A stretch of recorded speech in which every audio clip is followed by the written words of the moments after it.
देखो बच्चों, ये क्लास 10th के लिए है। बड़ा ही इम्पोर्टेंट क्वेश्चन है और ये एग्ज़ाम में 101% आना है। इसका एक 4 मार्क्स में भी आ सकता है, 6 में भी आता है। तो इसे बिल्कुल रट लीजिए, याद कर लीजिए, समझ लीजिए। 101% आपके एग्ज़ाम में रखा हुआ है ये। देखिए, इसमें क्वेश्चन नंबर 1 है, सिद्ध कीजिए कि √5 एक अपरिमेय संख्या है।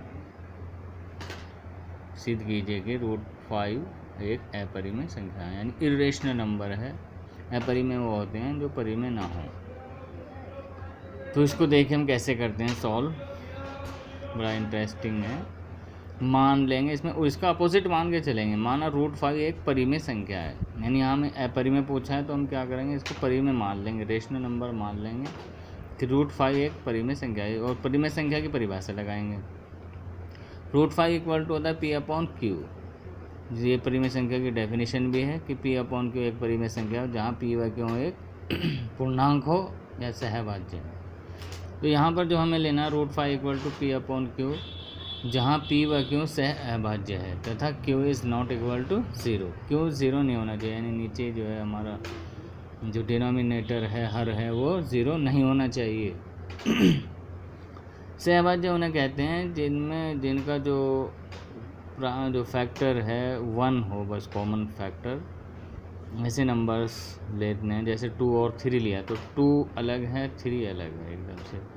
2 × 1 हो सकता है, 3 × 1 3, 3 × 1 3 हो सकता है। देन 2 × 2 3 × 3।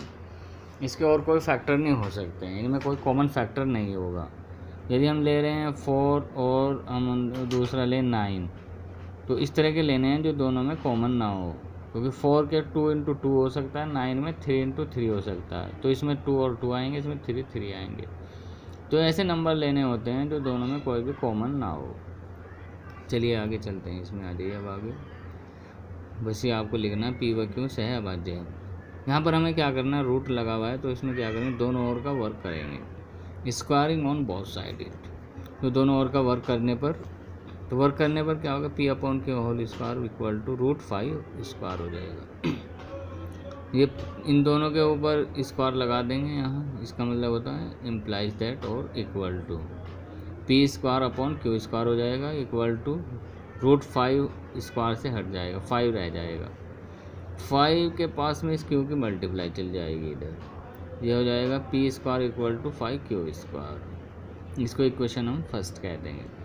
यहाँ पर इसमें हमें पता चल रहा है कि जो 5 आ गया ना मल्टीपल में यहाँ इसके, P² जो है वो, इसका मतलब 5 का डिविजिबल है, यानी समीकरण फर्स्ट से हम कह सकते हैं 5 P² को विभाजित करता है। जब इक्वल में है तो विभाजित करेगा ही,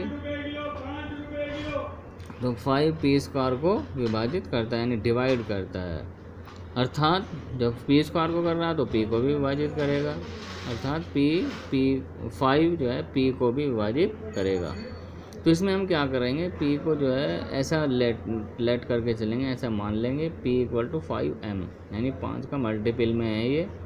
अब माना P equal to 5m implies that, तो इसके दोनों का स्क्वायर करेंगे, हो जाएगा P² इक्वल टू 5 × 5 25 m² हो जाएगा, क्योंकि स्क्वायर कर रहे हैं, इधर का भी इधर का सबका स्क्वायर होता है।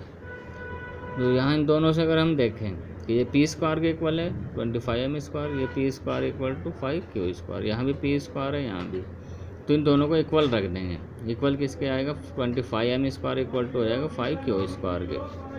तो इक्वेशन फर्स्ट एंड सेकंड से, तो 25m² इक्वल टू 5Q², यानी 25m² इक्वल टू 5Q²।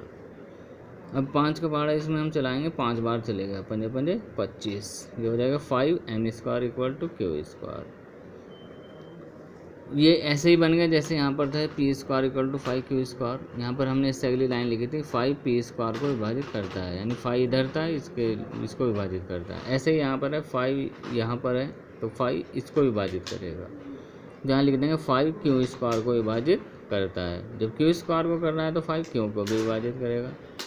इसका मतलब 5Q में भी है और P में भी है। देखिए दो कंडीशन आ गए हमारे पास, 5P को भी विभाजित करेगा और 5Q को भी विभाजित करेगा। तो इन दोनों बातों से हमें पता चल रहा है कि P के अंदर भी एक 5 बैठा हुआ है और Q के अंदर भी एक 5 बैठा हुआ है, जो कि नहीं होना चाहिए। यानी 5 जो है इन दोनों में कॉमन है, इसका मतलब ये हुआ। अतः 5 P और Q का कोई उभयनिष्ठ गुणनखंड है, यानी कॉमन फैक्टर है, जो कि हमने जो माना था ना कि P व Q सहभाज्य है। इसलिए मैंने यहाँ थोड़ा सा बताया भी था कि ऐसे ऐसे नंबर हैं जिनमें कोई चीज़ कॉमन नहीं आती है। लेकिन यहाँ पर हमारा जो पता चल रहा है, इससे ये पता चला है कि इस P और Q के अंदर 5 एक कॉमन फैक्टर है, जो कि नहीं होना चाहिए, जो कि हमारी कल्पना के विरुद्ध है। अतः हम कह देंगे √5 एक अपरिमेय संख्या है, परिमेय संख्या नहीं है। तो इस तरह से इसे प्रूफ करना है, ये बहुत ही इम्पोर्टेंट है, इसे कर लीजिए। इसी तरह का, यानी बस आपका एग्ज़ाम में क्या होगा, ये नंबर बदला जा सकता है, ये भी आ सकता है, ज़्यादातर √5 ही आ रहा है, या फिर कुछ कोई चीज़ इसमें प्लस करके आ सकती है परिमेय संख्या कोई, तब भी आपको ये सब प्रोसीजर करना है। इसे करिए, तो आप थोड़ा सा ट्राई करिए। फिर 5 की जगह जो है आप 3 ले सकते हैं, √3, √7, √13, ये सभी अपरिमेय संख्याएँ, इसको भी सिद्ध करके देखिए। थोड़ा सा मैं और आपको हिंट देना चाहूँगा, इसी के साथ साथ आप कुछ चीज़ें थोड़ी सी नोट कर लीजिए। एक परिमेय संख्या हो और एक अपरिमेय संख्या हो, उन दोनों का जो योग है वो अपरिमेय संख्या ही होता है। ये ध्यान रखना, बिल्कुल इसे नोट कर लीजिए अपने माइंड में, ये बहुत इंपॉर्टेंट नोट है, 1 करोड़ से भी ज़्यादा का है ये।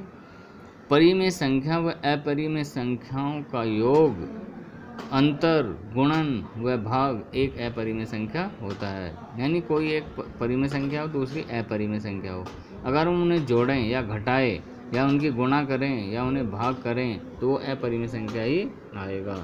जैसे फॉर एग्जांपल 3 + √2 लिया मैंने, तो 3 एक परिमेय संख्या है और √2 एक अपरिमेय संख्या है, तो इन दोनों को जोड़ करके जो वैल्यू आएगी वो एक अपरिमेय संख्या होगी। इस तरह सेकंड 3 में से हम -2 कर दें, यानी प्लस की जगह माइनस कर दें, इसका मतलब ये अंतर हो गया, तो ये भी एक अपरिमेय संख्या होगी।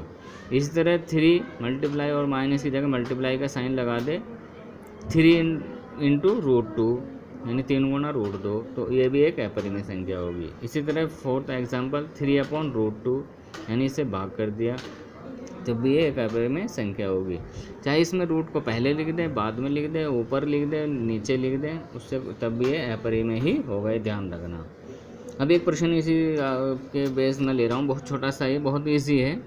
सिद्ध कीजिए कि 3 + √5 एक अपरिमेय संख्या है। तो इसमें भी वही करना, √5 वाला, यहाँ 5 प्लस हो रहा है, √5, तो हमें √5 का वो जो क्वेश्चन अभी कराया है वो जो एज इट इज़ करना है, बस आपको एज इट इज़ माना √5 एक जो है परिमेय संख्या, अर्थात √5 ये सब लिखना है आपको। तो लास्ट में हम लिख देंगे जो जहाँ तक √5 को हमने बताया ना कि एक अपरिमेय संख्या है, तो उससे आगे हम लिख देंगे, हम जानते हैं कि परिमेय संख्या व अपरिमेय संख्या का योग एक अपरिमेय संख्या होता है, क्योंकि यहाँ प्लस हो रहा है तो हम योग लिखेंगे। अगर इसी तरह माइनस में आएगा तो हम लिख देंगे अंतर अपरिमेय संख्या होता है। अगर गुणा में है तो गुणा कर देंगे कि गुणन जो है उनका अपरिमेय होता है। डिवाइड में है तो उनका जो डिवाइड है, भाग है, वो अपरिमेय होता है। बस ये करना आपको। बाकी आप एक क्वेश्चन को रट लीजिए, याद कर लीजिए √5 वाले को जो इससे पहले कराया है, बाकी सब आप इस तरह के 1000 से ज़्यादा क्वेश्चन सॉल्व कर सकते हैं। इस तरह होमवर्क में आपका सिद्ध कीजिए 6 + √5, 7 - √5, थर्ड 9 √5, फोर्थ 11/√5 एक अपरिमेय संख्या हैं। ये सब ये प्रूफ करिए। ठीक है बच्चों, मुझे उम्मीद है आपको ये पसंद आया होगा बहुत अच्छा, और इसे आप लाइक शेयर भी करिए। Okay, good bye.